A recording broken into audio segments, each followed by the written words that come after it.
महक मलिक जो ख्वाजा सराह है, आप सब उनको जानते हैं, उनकी वीडियो सोशल मीडिया पर भी बड़ी वायरल हो रही है, टिकटॉक पर। उलमा हैं जो अम्बिया के वारिस हैं। ये कोई मजाक नहीं है कि आप एक यानी खुसरे को उठा के या एक इस तरह के जो है वो फाशी उरियानी वाले बंदे को उठा के आप लेके आ गए, जो कि सारी पिछला सारा साल जो है उसने बुराई की और करवाई। इसको मस्जिद में इस तरह बतौर वाइज खड़ा करना ये भी नाजायज़ है, और इसको मिंबर रसूल पर बिठाना ये भी नाजायज़ है। मैं कहता हूँ कि अगर मस्जिद का इमाम मुलव्वस है तो वो भी इसे हिजड़े की मिसल है। ये अल्लाह का घर है, आप बेवुजू अंदर नहीं जा सकते, और आपने उस बंदे को वहाँ पे खड़ा किया हुआ है जो सारी जिंदगी से यानी गुनाह और फाशी करता, हलाल का नहीं पता, मकरूह का नहीं पता, किसी शय का इल्म ही नहीं, दो चार चीजें उसने रटी हुई हैं और आप उसे लेके आगे जनाब आओ जनाब। महक मलिक जो ख्वाजा सराह है, आप सब उनको जानते हैं, उनकी वीडियो सोशल मीडिया पर भी बड़ी वायरल हो रही है, टिकटॉक पर। वो रमज़ानुल मुबारक के महीने में एक मस्जिद में बयान कर रही है, और उनको सुनने वाले काफ़ी तादाद वहाँ पर बैठे हैं, जिसमें नौजवान भी है, बूढ़े भी हैं और ज़ईफ़ बुज़ुर्ग भी हैं।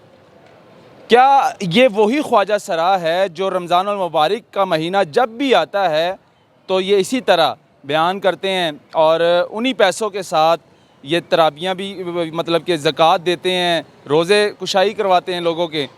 क्या 11 महीने आपने मुजरे करने हैं, डांस करना है, और एक महीना जब इस तरह का आता है आप इस तरह बयान करते हैं मस्जिद के अंदर? कारी साहब कैसे हैं आप? कारी साहब इस पे थोड़ी सी रोशनी डालें, ये क्या हो रहा है? औज़ु बिल्लाहि मिनश शैतानिर रजीम, बिस्मिल्लाहिर रहमानिर रहीम। अल उलमा वरसतुल अंबिया।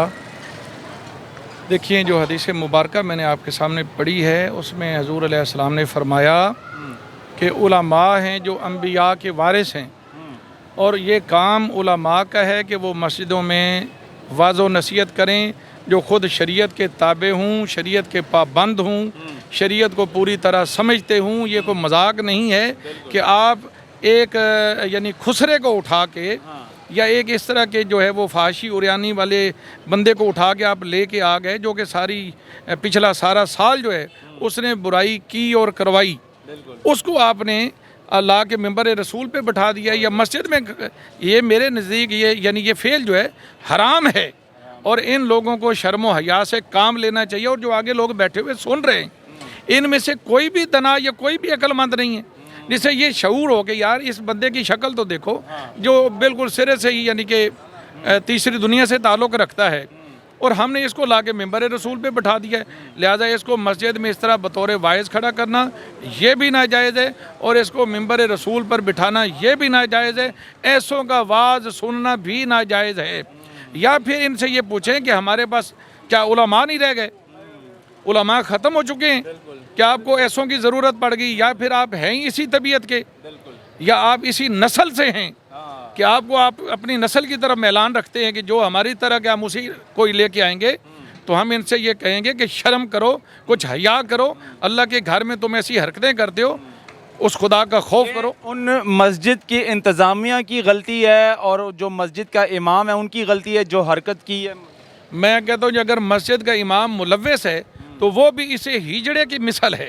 अच्छा, क्योंकि हिजड़े को पसंद करेगा ना, वो खतीब कहेगा जिसने मिंबर रसूल पर या मस्जिद कुरान में क्या आता है, अल्लाह ने फरमाया कि मस्जिदें वास्ते अल्लाह के हैं, ये अल्लाह का घर हैं, आप बेवुजू अंदर नहीं जा सकते, और आपने उस बंदे को वहाँ पे खड़ा किया हुआ है जो सारी ज़िंदगी से यानी गुनाह और फाशी करता, 11 महीने मुजरे करता है, डांस करता है, फंक्शन करता है, और एक महीना जब आता है वो इस तरह देखिए मैं पे बैठा लेते हैं। मैं कह रहा हूँ इन लोगों की हालत बड़ी ख़राब हो चुकी है।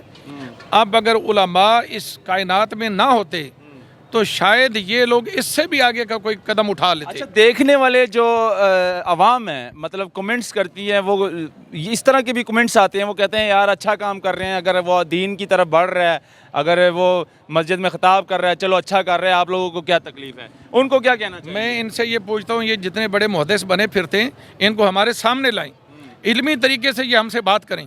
आप देखें फ़िक़ह की किताबों में ये लिखा हुआ है कि एक शख्स अगर झूठ बोलता है उसे आप इमाम मस्जिद नहीं बना सकते। एक शख्स जिना करता है, आप उसे इमाम मस्जिद नहीं बना सकते। क्यों? आपने उसके पीछे नमाजें पढ़नी है, और आपने हर नमाज में ये कहना है पीछे इस इमाम के।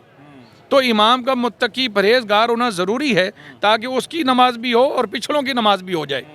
تو آپ اس بندے کو لا کے کھڑا کریں جس کو نماز کے فرائض کا نہیں پتہ، شرائط کا نہیں پتہ، حرام کا نہیں پتہ، حلال کا نہیں پتہ، مکروہ کا نہیں پتہ، کسی شے کا علم ہی نہیں، 4 چیزیں اس نے رٹی ہوئی ہیں، اور آپ اسے لے کے آگے جناب آؤ جناب علامہ ابن سیرین صاحب آپ آئیں اور آپ خطاب کریں. آپ کے پاس علماء نہیں، آپ ان کو بلائیں جو قرآن و حدیث سے درس دیں، جو آپ کی اصلاح کریں، خود صحیح العقیدہ ہوں، آپ کے عقیدوں کی اصلاح کریں. ان سے آپ کیا سیکھیں گے جو ساری زندگی جس نے اپنی تباہ کر لی؟ برکتوں والا مہینہ ہے. اچھا پھر ان سے یہ پوچھے جو کہتے ہیں کہ وہ اچھائی کی دعوت دے رہا ہے. میں کہتا ہوں جو خطیب سارا سال تقریریں کرتا ہے، سارا سال آپ کو نمازیں پڑھاتا ہے، اس سے اگر ایک غلطی ہو جائے تو آپ کہتے ہیں اس کو مسجد سے نکال دو. ایسے ہی ہے. مسجد کے خطیب کا آپ نے یہ حال کیا کہ ایک غلطی پر آپ نے اس کو مسجد سے نکال دیا. اور دوسری طرف آپ کے عقل شریف کی یہ حالت ہے کہ جو سارا سال مجرے کرتا ہے، کسی کے نیچے لیٹتا ہے اور لوگوں کو لیٹنے کی یا لٹانے کی دعوت دیتا ہے، آپ نے اس کو منبر رسول پہ کھڑا کر دیا. تمہاری عقل پر تو تف ہے خدا کی قسم. ہم کہتے ہیں تمہاری عقل پتہ نہیں کہیں گھاس چرنے چلی گئی ہے. شرم کرو، کچھ حیا کرو. شرم کرو، کچھ حیا کرو.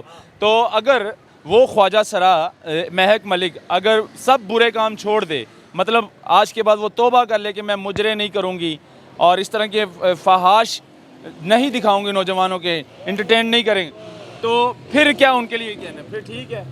دیکھیں سب سے پہلے وہ تائب ہو گناہوں سے ہمیشہ کے لیے، اور کچھ علم دین حاصل کرے، کیونکہ مسجد میں کھڑے ہو کر آپ نے ادھر ادھر کی بونگیاں تو نہیں ہانکنی. آپ نے یا قرآنی آیات پڑھنی ہے، یا حدیث پڑھنی ہے، یا فقہ کی کتاب سے بات کرنی ہے، یا سیرت کی کتابوں سے. آپ کے پاس ہے ہی کچھ نہیں اور آپ وہاں پہ خطاب جھاڑتے چلے جا رہے ہیں. تو ان لوگوں کا تو یہ بھی خطرہ ہوتا ہے کہ دوران تقریر کہیں یہ بھی نہ کہہ دیں کہ جو کام ہم کر رہے ہیں میرے بھائیو تم بھی کرو، یہ کام جائز ہے. ان کی یہ بھی جو ہے نا وہ دماغی حالت ہوتی ہے. کیوں؟ دیکھیں جو لوگ برائی کر رہے ہوتے ہیں، آپ ان کو جب کہتے ہیں کہ یہ کام برا ہے آپ چھوڑ دو، وہ آپ کے اوپر ہی الٹا جھپٹ پڑتے ہیں کہ یار آپ مجھ سے زیادہ نیک ہیں. آپ جس کو برائی کہہ رہے ہیں اس میں ہزاروں لوگ شامل ہوتے ہیں، یعنی وہ اس برائی کو معیار بناتے ہیں ہزاروں لوگوں کا وہاں پہ بیٹھنا یا سننا. تو یہ تو سرے سے برائی کو برائی نہیں سمجھتے. بہت شکریہ آپ کا قاری صاحب. یہ قاری صاحب کا کہنا تھا مہک ملک کے حوالے سے، اور مہک ملک کی جو ویڈیو سوشل میڈیا پر وائرل ہو رہی ہے کہ ماہ رمضان المبارک کا مہینہ ہے، اتنا برکتوں والا مہینہ ہے، اور مسجد میں وہ خطاب کر رہے ہیں اور ان کو سننے والے سینکڑوں تعداد میں نوجوان بزرگ بیٹھے ہیں اور ان کو سن رہے ہیں. یقین مانیں اس پر اس لیے ہم نے بات کی کہ قاری صاحب کا کیا کہنا ہے، ہمارا اسلام کیا کہتا ہے، تو ساری حقیقت ہم نے آپ کے آگے رکھی. اور دوسری بات یہ ہے کبھی مسجد کے امام ان کو دعوت دیتے ہیں، بلا لیتے ہیں اور خطاب کرتے ہیں، کبھی ہمارے آئی جی صاحب ان کو بلا لیتے ہیں شہداء کی پروگرام میں. تو اس طرح نہیں ہونا چاہیے.